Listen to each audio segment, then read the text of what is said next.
The night was heavy with silence, as if the entire neighborhood was holding its breath. In a small, dimly lit house on the outskirts of town, a shadow moved with purpose. No one knew that tonight would leave a scar on history, a night painted in crimson. Warning, this story contains real-life crime details that may disturb some viewers. Viewer discretion is advised. Subscribe to Night Pulse Secrets for more real-life dark tales. In 1995, in a quiet suburb of Illinois, neighbors often saw James Holloway as a polite, almost forgettable man.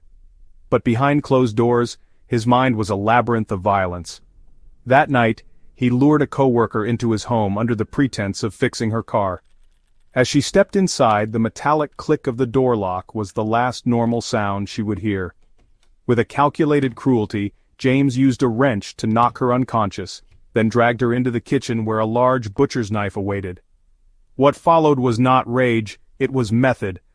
Each cut was deliberate, as if he were dissecting more than flesh, dissecting the idea of humanity itself.